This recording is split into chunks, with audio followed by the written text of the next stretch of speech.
I'm Madison Harper, 28, and the moment I walked into that courtroom, my mother laughed under her breath, and my dad shook his head. They thought I was pathetic for fighting them. This probate hearing would determine if Grandma Eleanor's will stood. Mom believed I'd manipulated Eleanor into leaving me everything instead of them.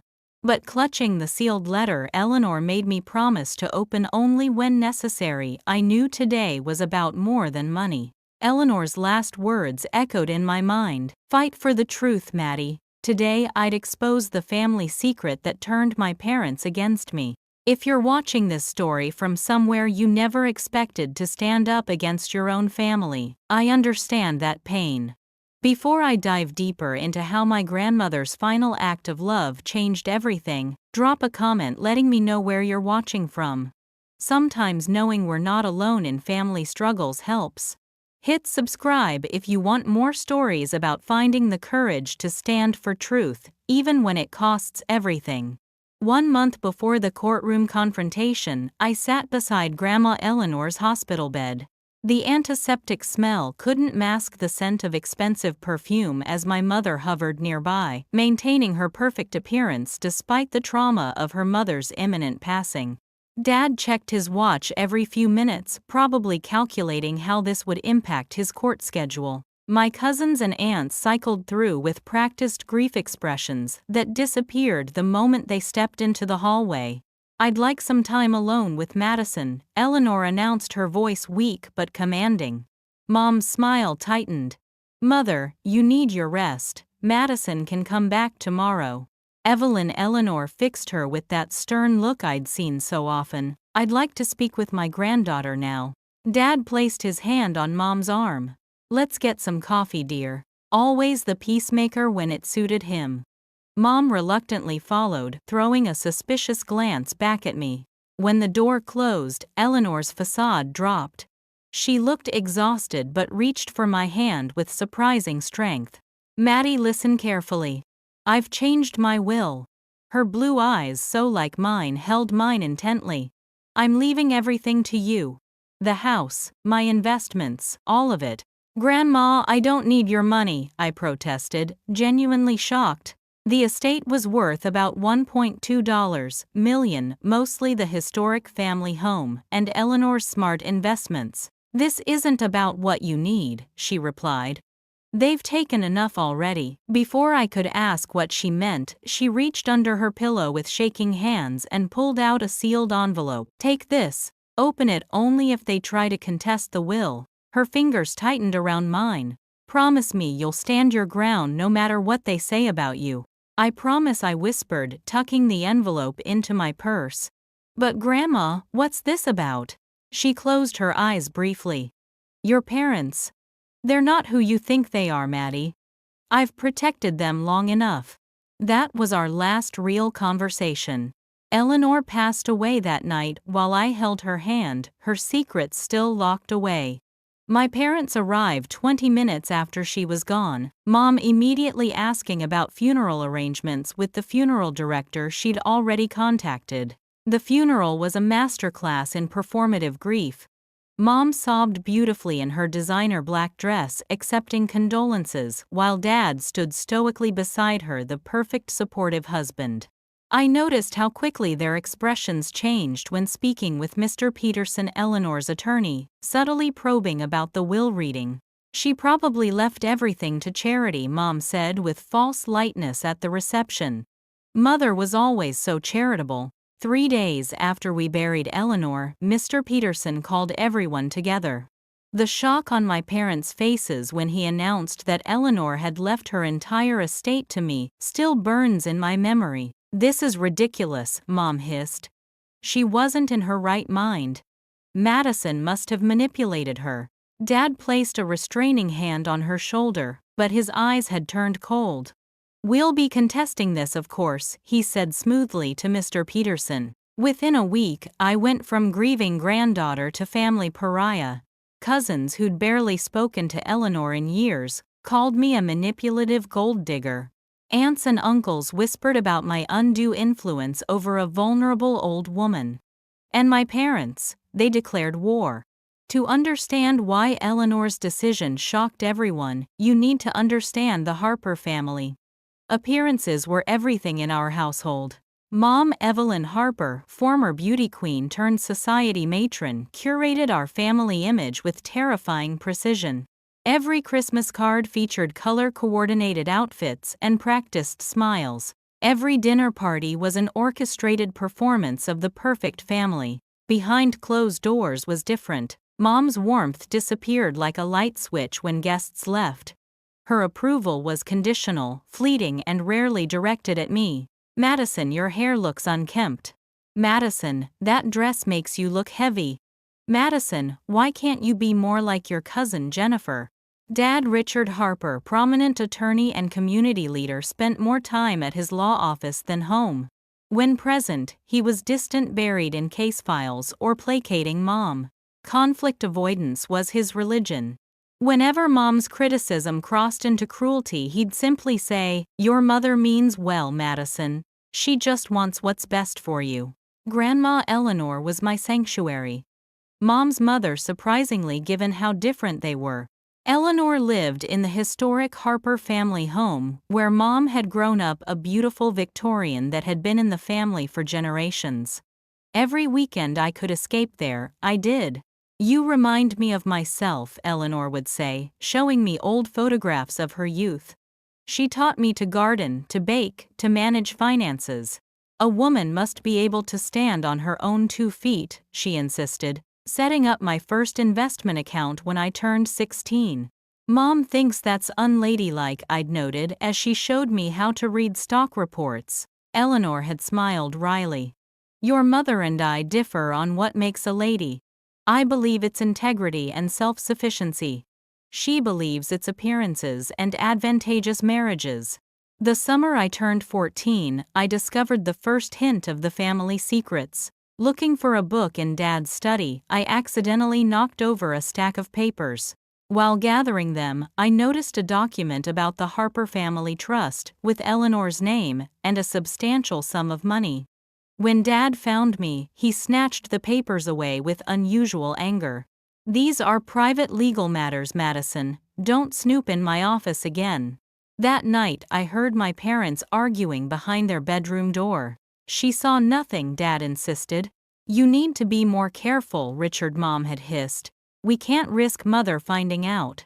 I excelled academically, partly from natural ability, and partly to gain some validation from my parents.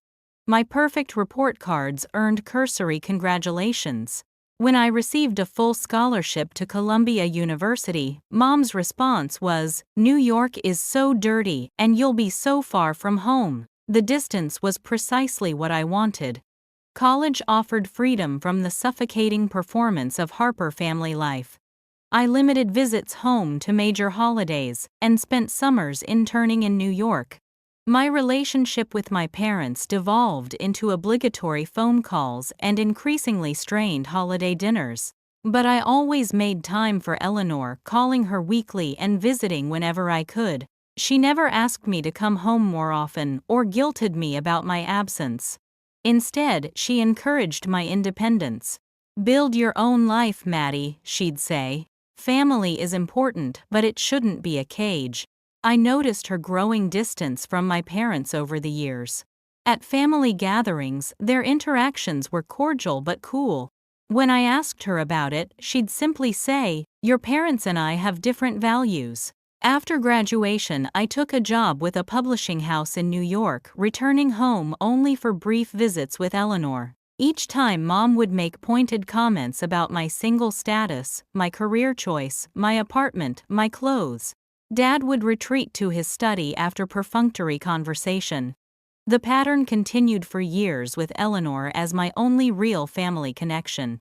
I never imagined that her death would expose the rot at our family's foundation. 2 weeks after the funeral, we gathered in the conference room of Peterson, Abernathy and Klein. The mahogany table gleamed under soft lighting, the leather chairs arranged precisely around it. Mom wore black Chanel, her grief apparently requiring designer labels. Dad sat beside her in his best court suit, his expression professionally neutral. Various aunts, uncles, and cousins filled the remaining chairs, their presence more about potential inheritance than respect for Eleanor. I chose a seat opposite my parents, feeling their disapproval radiate across the table. Aunt Sarah, Mom's younger sister, surprisingly sat beside me rather than joining the united family front. Mr. Peterson entered precisely at 2:00 p.m., his assistant carrying a slim portfolio. He was in his 60s with silver hair and the measured manner of someone who'd managed wealthy families' affairs for decades. "Thank you all for coming," he began. "We're here to discuss the last will and testament of Eleanor Margaret Harper." He proceeded with legal formalities before reaching the heart of the matter. "Mrs. Harper has chosen to leave her entire estate, including the family home, all investments and personal property, to her granddaughter Madison Elizabeth Harper." The room erupted.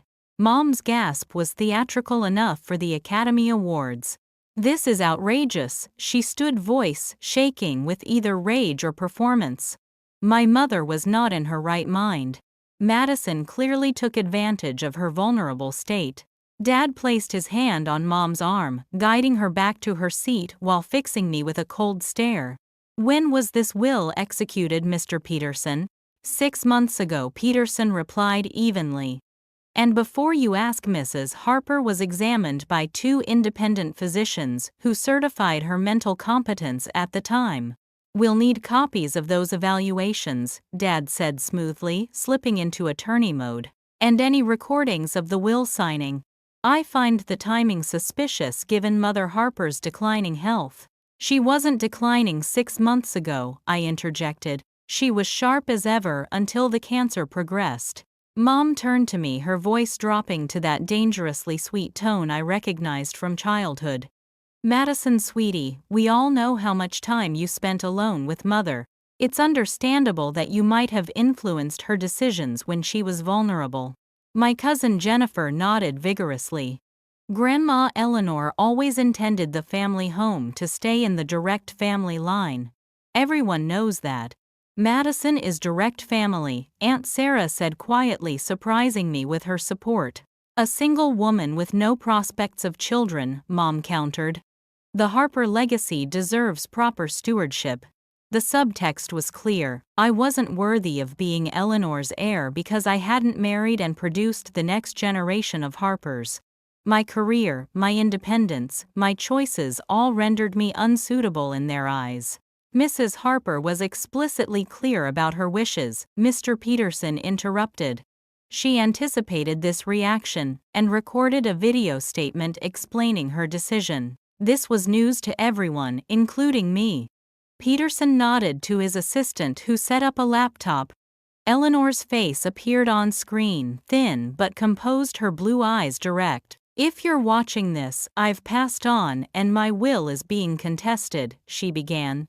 "I'm of sound mind and body, making this statement voluntarily. I've chosen to leave my estate to my granddaughter Madison because she has shown the character and integrity to manage it responsibly. This decision is not made lightly or in haste, but after long consideration of what's right." She paused, then continued with steel in her voice. "To those challenging this decision, examine your conscience before proceeding. Madison has earned this inheritance through her genuine love and care, not through manipulation as some might claim. I know exactly what I'm doing, and why." The video ended, leaving stunned silence. Mom recovered first. She was clearly reading from a script. Who knows what Madison told her to say? She turned to Dad. "Richard, you need to file the contest immediately. Use your connection with Judge Henderson." I felt sick watching them. "This is exactly why she didn't leave anything to you. You don't even care that she's gone. All you care about is the money. Don't be naive." Madison, Dad finally addressed me directly. "This is about the Harper family legacy, which you clearly manipulated your grandmother to obtain." The meeting disintegrated after that. Dad informed Peterson they'd be filing to contest the will on grounds of undue influence and mental incapacity. Relatives chose sides most aligning with my parents. Only Aunt Sarah and my second cousin David seemed uncertain. As everyone filed out, Mr. Peterson asked me to stay behind.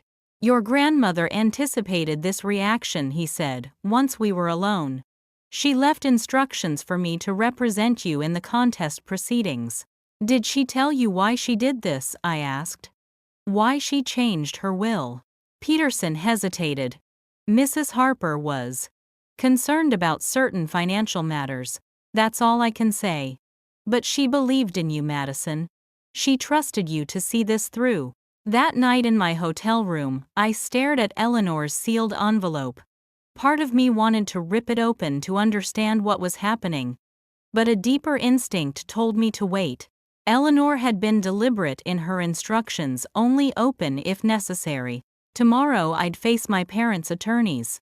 I'd decide then if necessary had arrived. 3 days after the disastrous will reading, I sat in my modest hotel room staring at Eleanor's envelope. My parents had officially filed to contest the will with a hearing scheduled for next month. Their legal filing painted me as a manipulative vulture who had isolated an elderly woman from her loving family to secure an inheritance. The envelope felt heavy in my hands. Only open this if they tried to contest the will, Eleanor had said.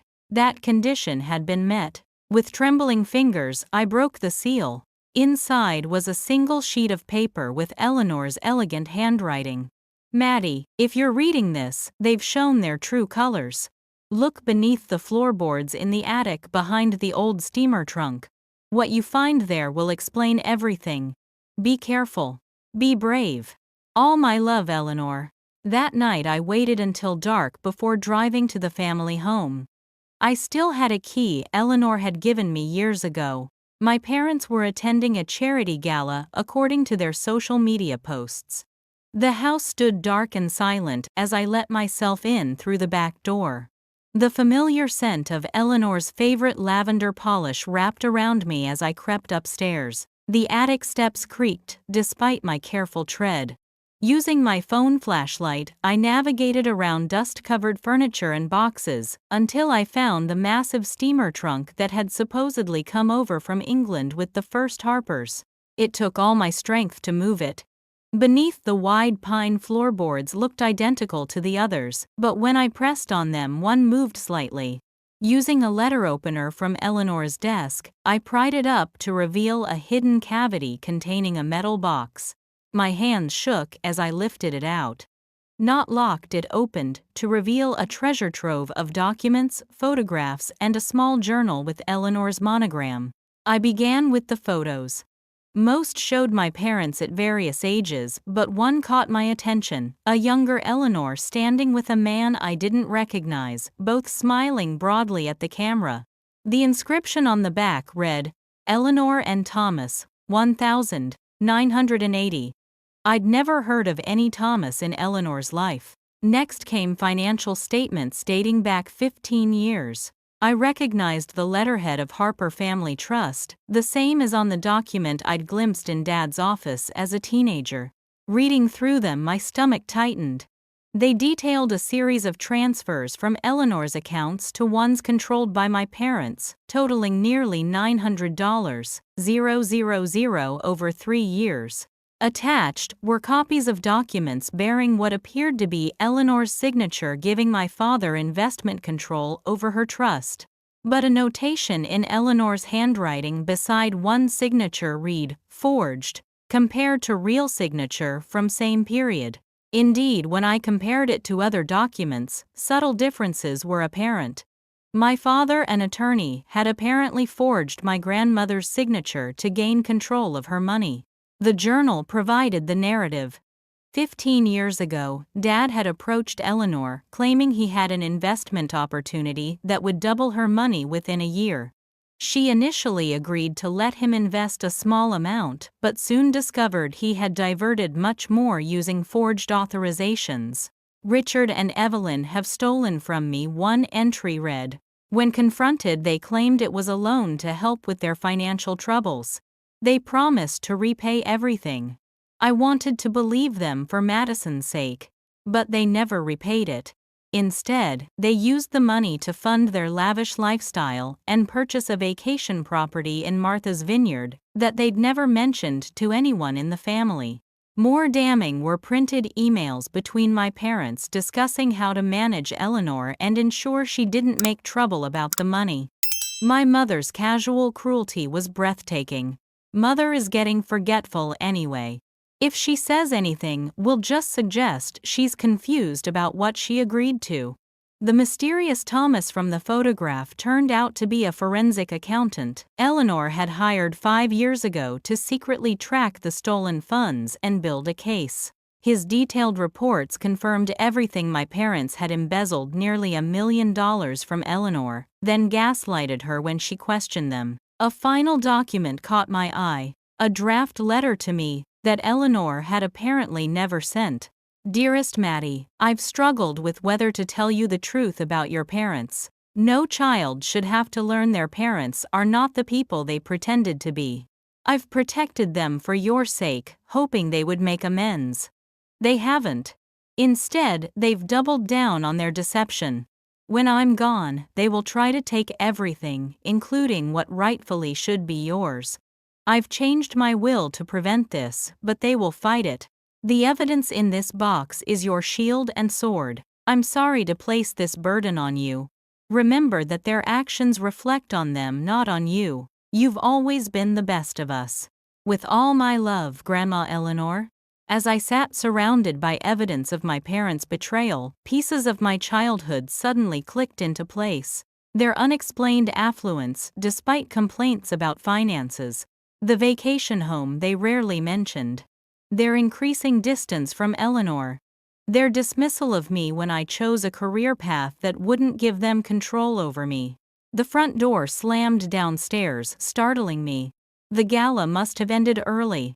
I quickly gathered everything back into the metal box, replaced the floorboard, and pushed the trunk back into position. With the box tucked under my arm, I slipped down the back stairs and out through the kitchen as I heard my parents' voices in the front hall. Driving back to my hotel, I called Mr. Peterson and arranged to meet him first thing in the morning.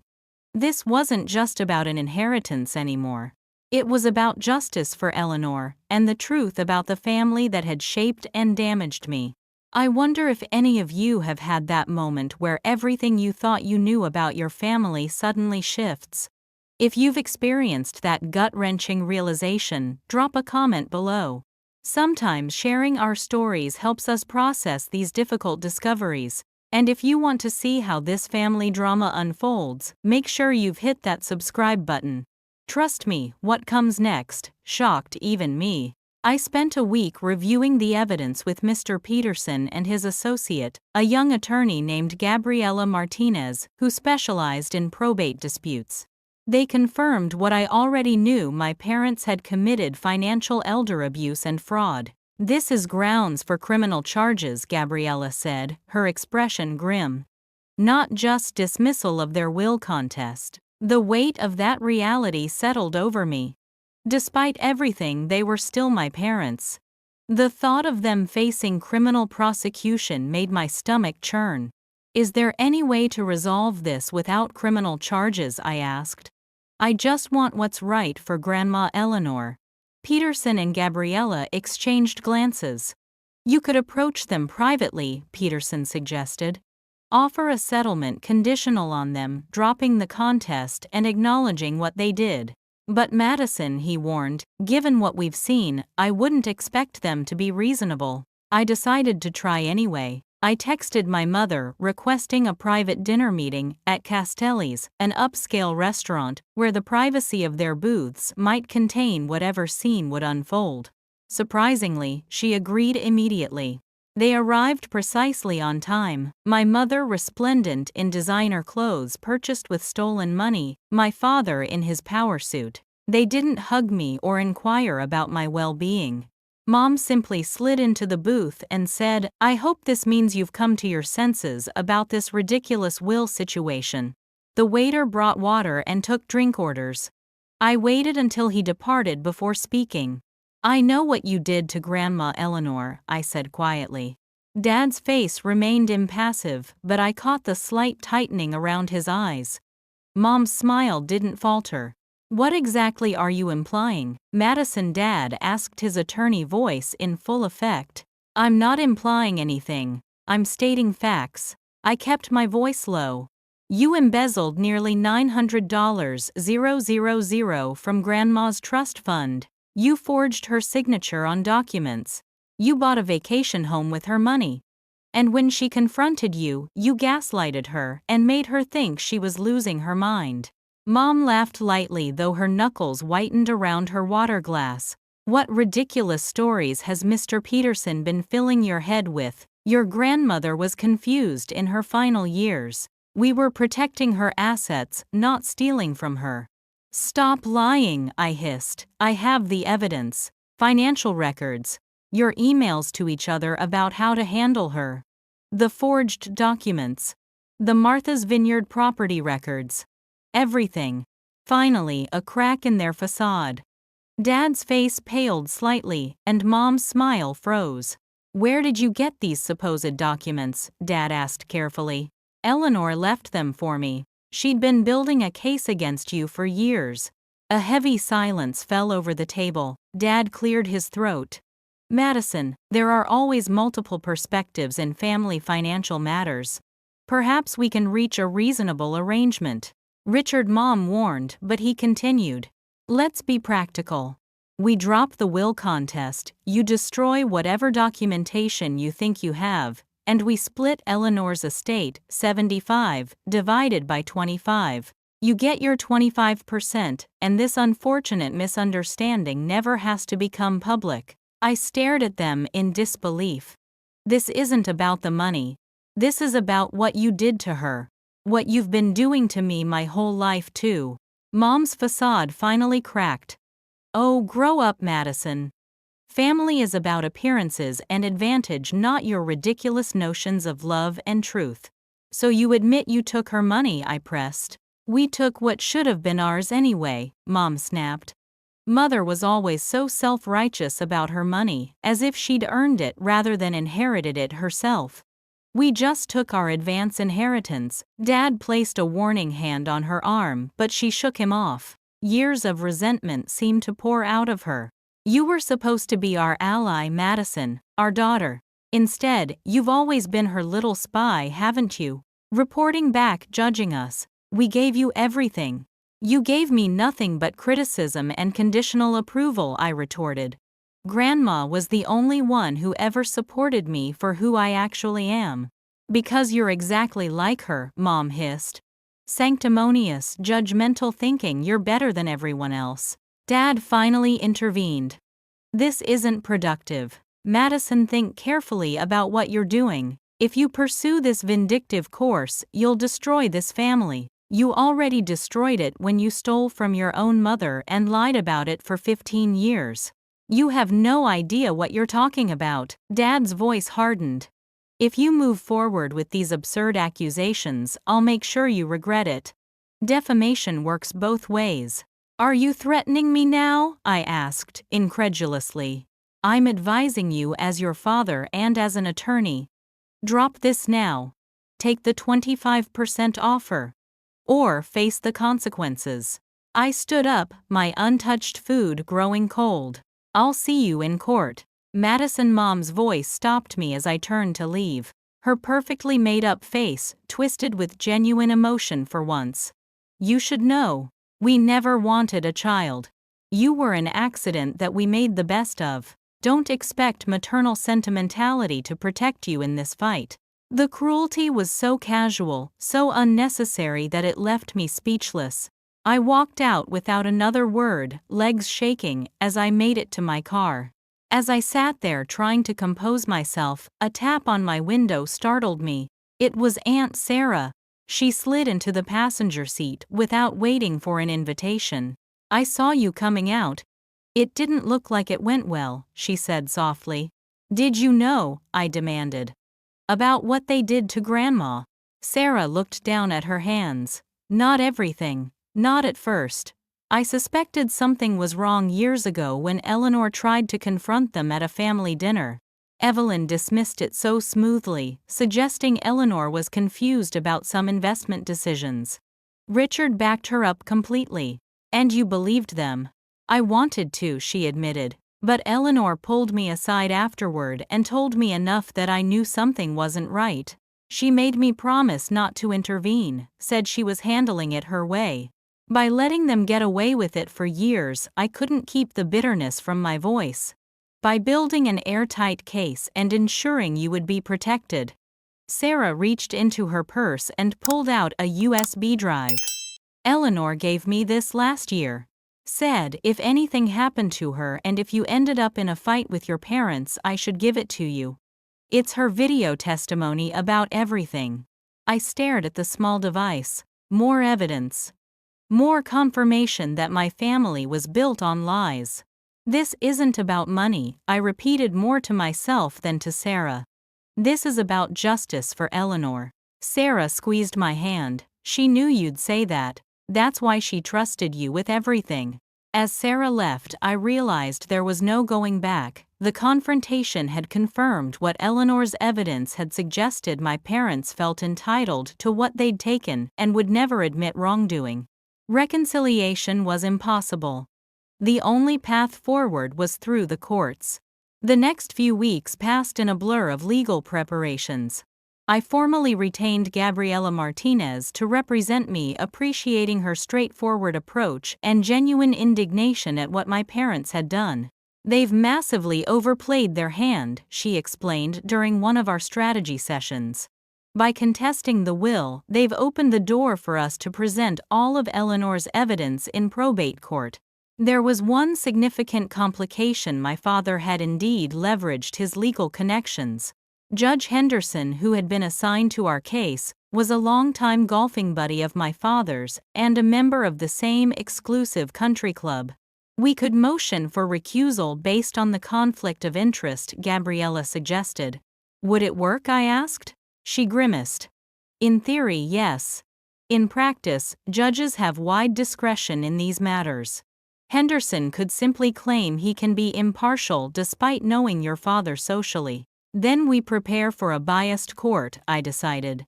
And make our case so airtight that even a biased judge can't rule against us. While Gabriela built our legal strategy, I struggled with the personal fallout.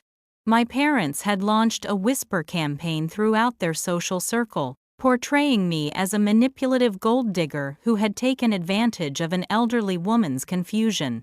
Former family friends crossed the street to avoid me. My childhood friend Rebecca texted asking if the rumors were true that I'd somehow coerced Eleanor.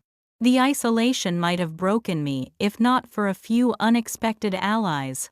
Aunt Sarah checked on me daily. My second cousin David, initially neutral, reviewed some of the evidence at my invitation and immediately switched to supporting me. And most surprisingly, my old high school friend Emma Donovan reached out after hearing the rumors. I never believed you were after money, she said, when we met for coffee. That's not who you are. And I remember how close you were with your grandmother. Emma offered me her guest room when she learned I was staying in a hotel. You shouldn't be alone during this, she insisted. I accepted gratefully, the small kindnesses a lifeline in the storm. The legal battle intensified. My parents' attorneys filed motion after motion, drowning us in paperwork. They subpoenaed my bank records, phone records, even my therapy notes from college, looking for anything to paint me as unstable or financially desperate.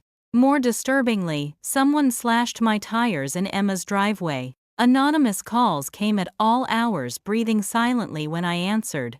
The word thief was spray painted on Emma's garage door one morning. This is intimidation, Gabriela said flatly when I reported these incidents. And it reeks of desperation. We continued building our case. Eleanor's medical records confirmed she had been mentally sharp until her final weeks. The forensic accountant, Thomas, provided a detailed affidavit about the financial malfeasance he'd uncovered. We compiled evidence showing my consistent relationship with Eleanor throughout my life, countering claims that I had suddenly swooped in to manipulate her. The mysterious Thomas from the photographs turned out to be Thomas Whitaker, a retired FBI forensic accountant who had worked with Eleanor for years, documenting the financial theft. His testimony would be crucial. She was a remarkable woman, he told me when we finally met.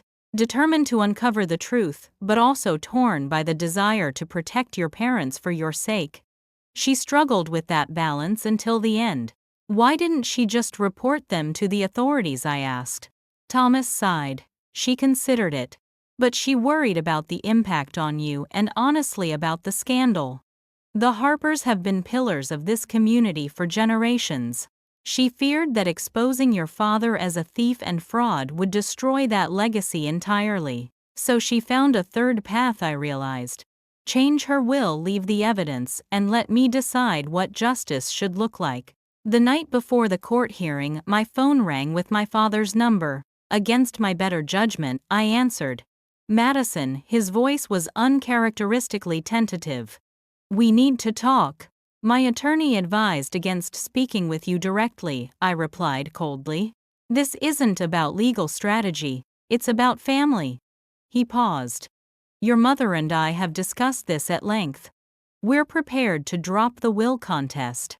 We'll acknowledge Eleanor's wishes. In exchange, we ask only that you destroy the documentation you have and agree to family counseling. The offer caught me off guard. And the money you stole from Grandma? Another pause. We can discuss a partial repayment plan as part of the settlement. Partial, I repeated incredulously. Madison, be reasonable. That was 15 years ago. The money is gone, spent or invested in our home and lifestyle. We can't magically produce $900,000. You could sell the Martha's Vineyard house, I pointed out. That would cover a significant portion. His silence told me everything. This isn't about making things right, I realized aloud. This is about avoiding exposure. You don't care about what you did to Grandma. You're just afraid of people finding out. The damage to your mother's reputation would be devastating, he admitted. Think about what you're doing, Madison. Is public humiliation of your parents really what Eleanor would have wanted? The manipulation was so transparent it almost made me laugh. Grandma wanted justice. She wanted the truth acknowledged. Your offer does neither. 50%, he suddenly offered. We'll split the estate 50-50 and publicly support Eleanor's competence. We'll even draft a statement expressing regret for any misunderstanding about financial matters. Think about it, Madison. You'd have your inheritance and family peace.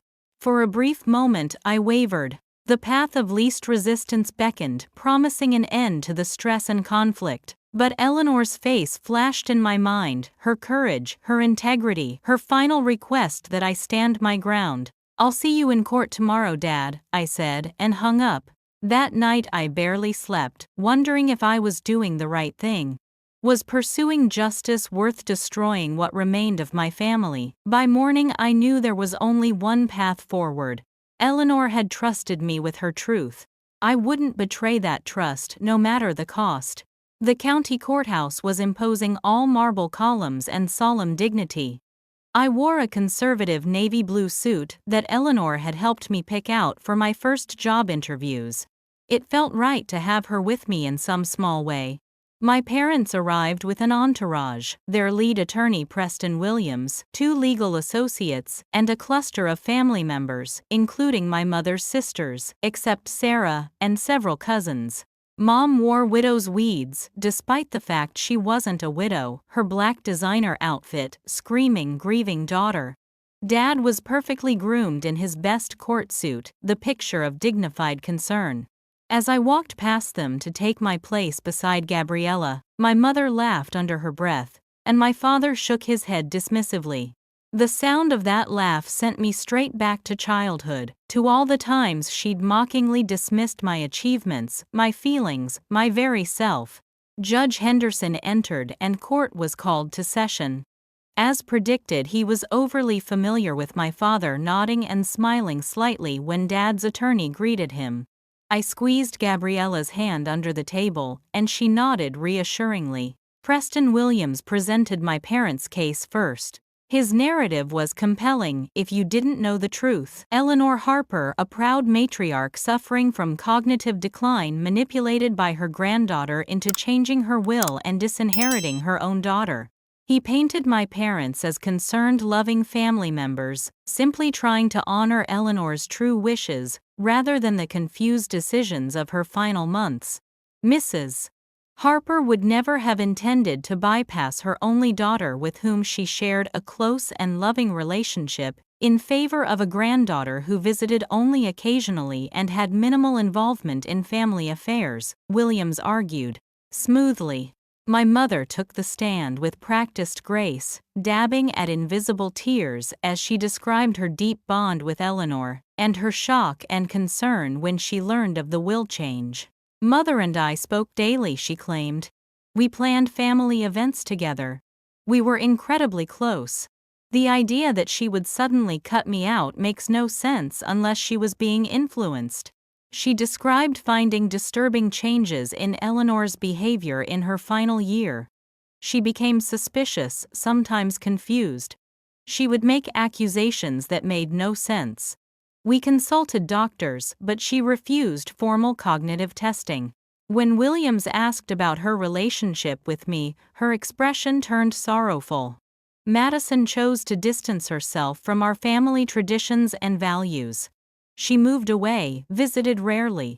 I was heartbroken but tried to respect her choices. I never imagined she would take advantage of Mother's vulnerability. Dad's testimony focused on legal matters. He described concerning incidents where Eleanor supposedly couldn't recall signing documents or made contradictory statements about financial decisions. As an attorney, I recognized the warning signs of cognitive decline, he testified solemnly. We were planning to gently suggest a conservatorship evaluation when we learned she had changed her will.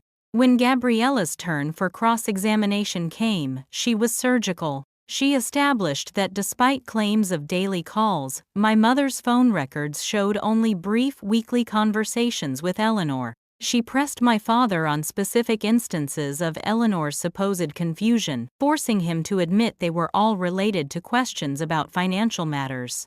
Then it was our turn to present evidence. I took the stand first, my hands shaking slightly as I was sworn in. Miss Harper, Gabriella began, please describe your relationship with your grandmother. I spoke from the heart about Eleanor's consistent presence in my life, the weekends at her house, our shared interests, the way she had supported my education and career choices. I described our regular phone calls and visits, producing years of text messages, emails, and photographs documenting our relationship. Did you ever pressure your grandmother to change her will? Gabriella asked. No. I had no idea she had changed it until after she died. When Mr. Peterson announced it at the will reading, I was as surprised as everyone else. When Preston Williams cross-examined me, he focused on my estrangement from my parents and suggested I had poisoned Eleanor against them out of resentment. Isn't it true that you rarely visited your family home after college? He pressed. I visited Grandma Eleanor regularly, I corrected. I limited contact with my parents because our relationship was difficult. Difficult because they didn't support your lifestyle choices, he suggested. Difficult because nothing I did was ever good enough, I replied evenly. And because I gradually realized their relationship with me was based on control, not love. William switched tactics, suggesting financial motivation. You work in publishing, correct? A notoriously low-paying field. Wouldn't $1 million inheritance solve a lot of problems for a young woman in an expensive city like New York? I've been financially independent since college, I responded. Grandma taught me to live within my means and invest wisely. I didn't need her money then, and I don't now. Our next witness was Eleanor's physician, Dr. Helen Chen, who testified that Eleanor had been mentally sharp until her final weeks. Mrs. Harper had a remarkable mind for details, Dr. Chen explained. She managed her own medications, kept track of her investments, and remained engaged with current events until the cancer progressed. The forensic accountant Thomas Whitaker provided devastating testimony about the financial evidence, methodically outlining how my parents had diverted funds from Eleanor's accounts, forged authorizations, and purchased property with stolen money. In my professional opinion, he concluded this represents a clear pattern of elder financial abuse conducted over several years. The courtroom had grown very quiet. Judge Henderson, who had seemed dismissive earlier, now leaned forward with furrowed brows. The final blow came when Gabriella played Eleanor's video deposition, not just the statement from the will reading, but the full testimony she had recorded with Thomas Whitaker, detailing the theft, the confrontation when she discovered it, and my parents' gaslighting response. "I'm recording this now because I know what will happen when I'm gone." Eleanor's voice rang clearly through the courtroom. "My daughter and son-in-law will attempt to challenge my will. They will claim I was confused or manipulated. This is false. I am changing my will specifically because of their actions against me." She proceeded to detail the embezzlement with remarkable precision, providing dates, amounts, and methods. She explained how they had dismissed her concerns, suggested she was becoming forgetful, and even consulted with a neurologist behind her back to build a case for her supposed cognitive decline. "I've chosen to leave my estate to my granddaughter Madison, not out of spite, but because she is the only Harper who has demonstrated the integrity this family once stood for," Eleanor concluded. The documentation accompanying this testimony provides irrefutable evidence of what I've described. I ask the court to honor my wishes and protect Madison from those who would punish her for my decision. When the video ended, my mother sat frozen, her perfect composure shattered. Dad stared at the table, refusing to meet anyone's eyes. Gabriella presented the final piece of evidence, the property records for the Martha's Vineyard house, purchased exactly when large sums disappeared from Eleanor's accounts, along with bank statements showing the down payment had come directly from Eleanor's trust just 2 days after a forged authorization was submitted. "Your Honor," she concluded, "this case is not about a confused elderly woman manipulated by her granddaughter. It's about 2 individuals who systematically stole from their mother and mother-in-law, then attempted to gaslight her when she discovered their theft.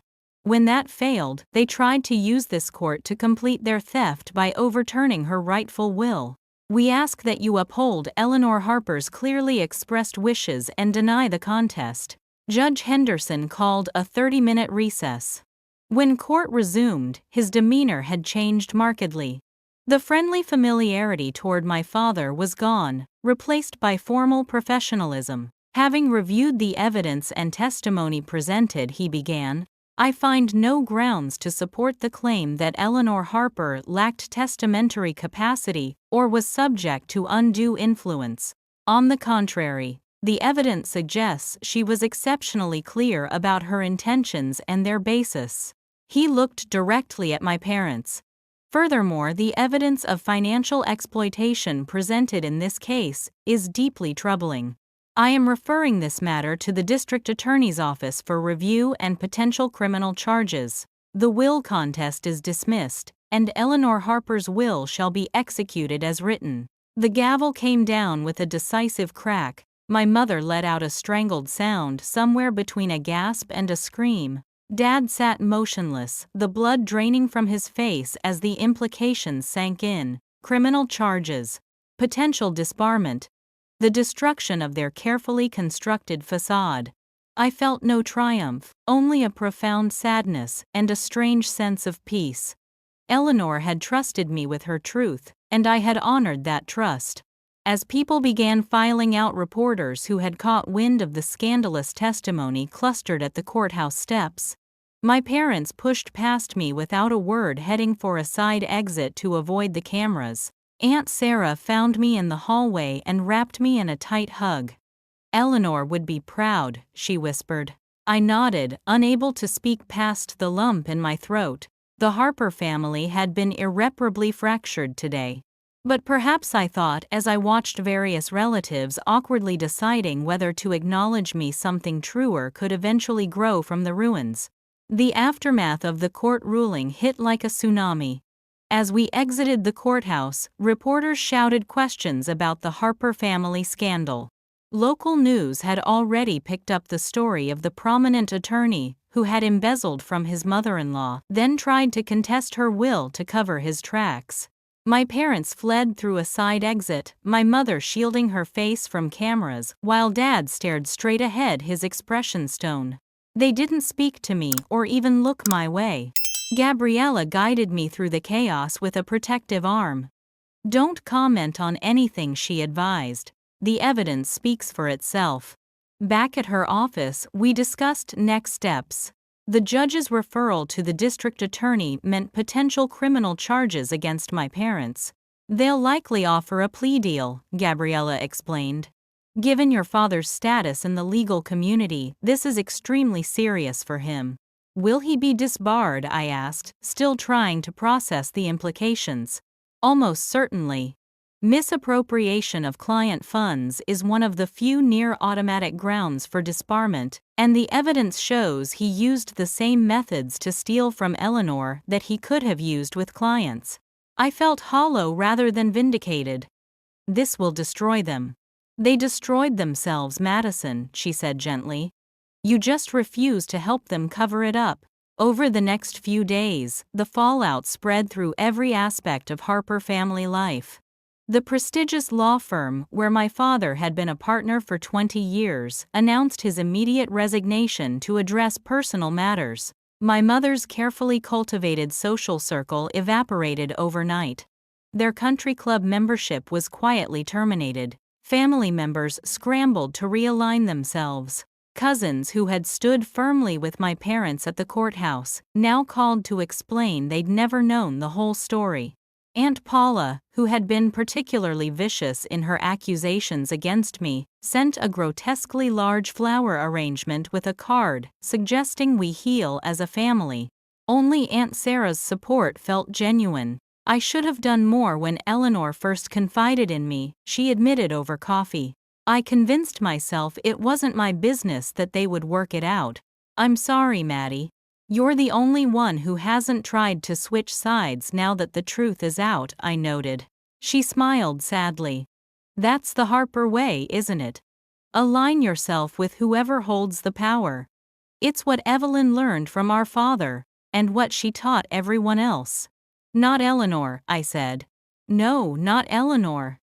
And not you." The most surprising visit came from my second cousin David, who arrived at Emma's house looking uncomfortable but determined. "I found something you should have," he explained, handing me a small jewelry box. Inside was a delicate sapphire pendant on a gold chain. I recognized it immediately as Eleanor's favorite necklace, one she'd worn in many family photographs. "How did you get this?" I asked, running my finger over the familiar blue stone. "Aunt Evelyn sold it to my mother years ago," David explained. "Said Eleanor had given it to her." My mom always felt weird about it because she knew how much Eleanor loved that necklace. "After everything came out in court," he shrugged. "Mom wanted you to have it. Said it belonged with you." The gesture touched me deeply. Perhaps not everyone in the family was beyond redemption. A week after the court ruling, I received a text from my father asking to meet. Against Gabriella's advice, I agreed, choosing a public coffee shop for safety. He looked 10 years older, the polished attorney facade replaced by a haggard, defeated man. "The DA has offered a deal," he said without preamble. "I plead guilty to financial elder abuse and fraud, pay restitution and serve 2 years. Most likely in minimum security, possibly home detention given my age and record. And you're taking it?" "Yes." He stared into his untouched coffee. "There's overwhelming evidence. A trial would only make things worse." I waited, expecting. What? An apology, an explanation. He offered neither. "What happens to Mom?" I finally asked. "They're offering her probation if she cooperates. She'll likely avoid jail time." He hesitated. "We're selling the house. And getting divorced." That shocked me. Divorced? After 30 years. A bitter smile twisted his mouth. Your mother doesn't stand by failures, Madison. You should know that by now. The pain in his voice was the most genuine emotion I'd ever heard from him. Why did you do it, Dad? You had a successful career. Why steal from Grandma? He was quiet so long I thought he wouldn't answer. It started small, he finally said. A temporary borrowing to cover some investment losses. Then, lifestyle inflation. The country club, the vacations, your mother's shopping. We were living beyond our means, and I was too proud to admit it. So you stole from Eleanor. I told myself I was borrowing, that I'd pay it back. He sighed heavily. Then it spiraled. One lie led to another, and soon we were in too deep. The more Eleanor questioned things, the more defensive we got. You gaslighted her, made her think she was losing her mind. He flinched. Yes. And you never once considered just admitting what you'd done, apologizing, making it right. Pride, he said, simply. False pride.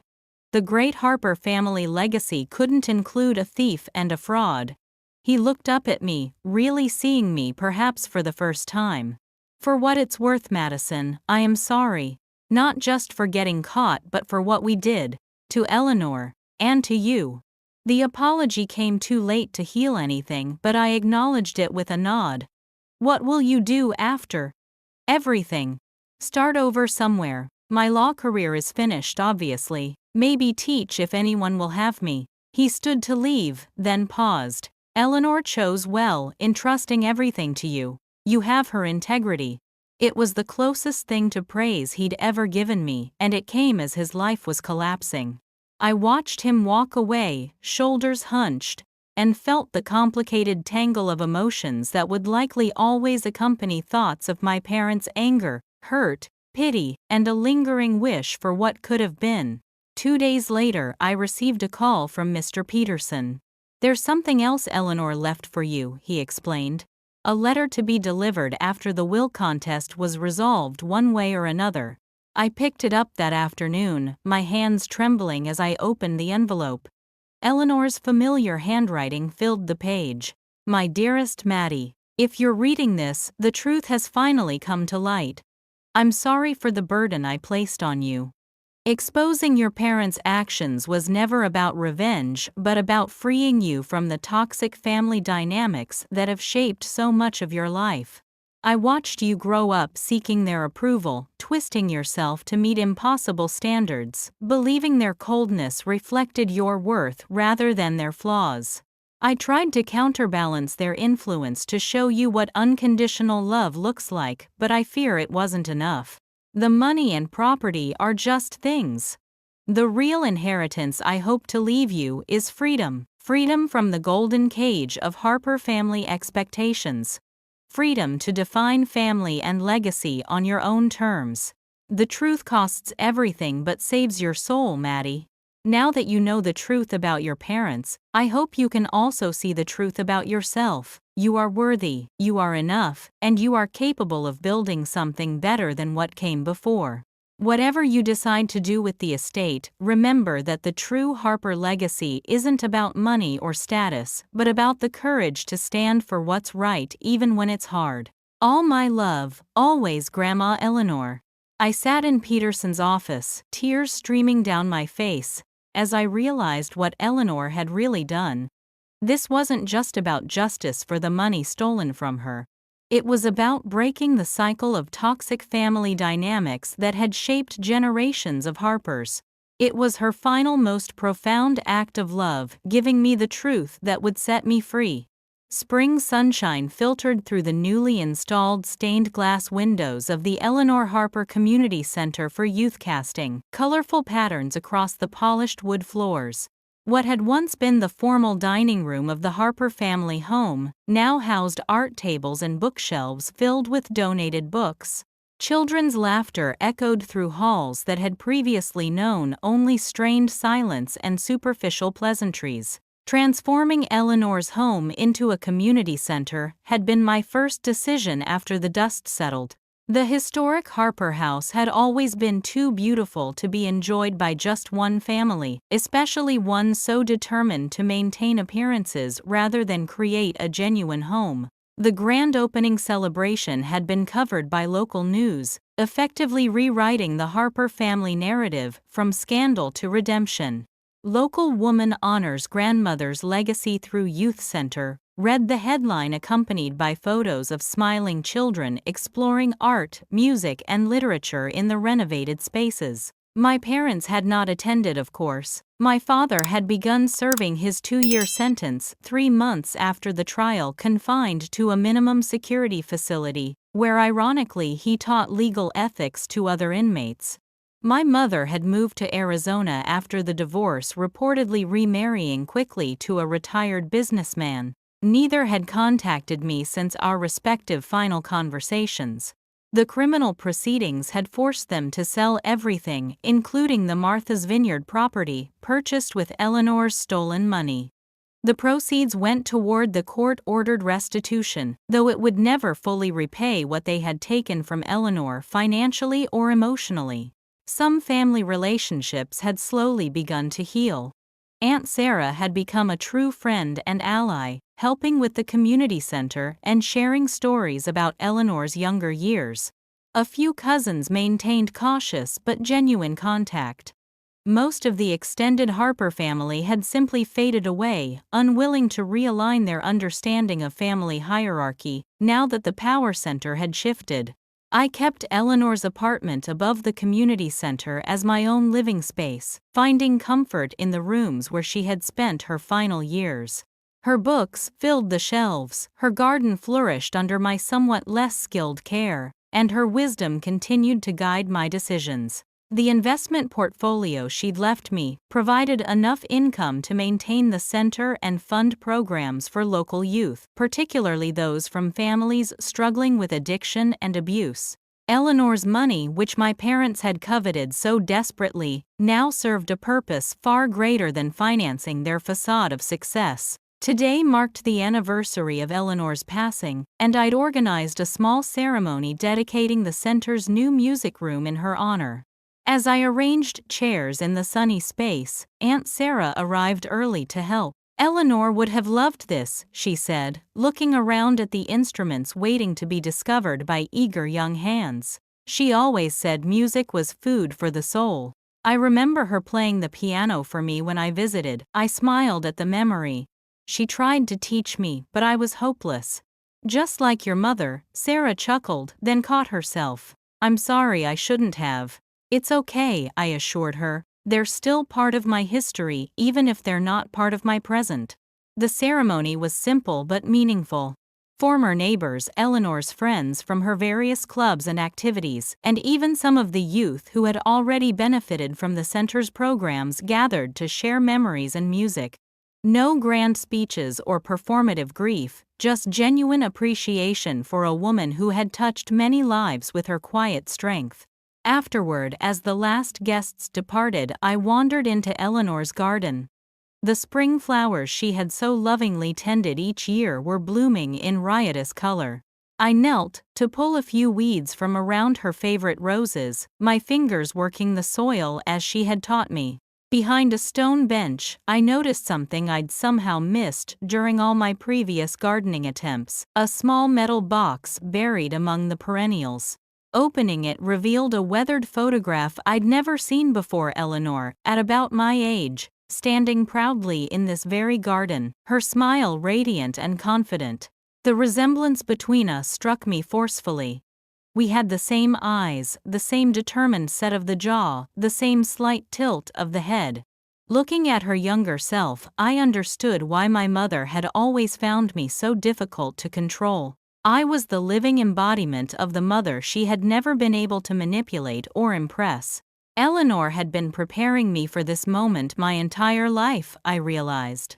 All those lessons in financial independence, in standing up for myself, in defining success by my own standards rather than others' expectations, they were her way of ensuring I would be strong enough to break free when the moment came. Family, I had learned, was not defined by blood or by superficial harmony maintained at the cost of truth.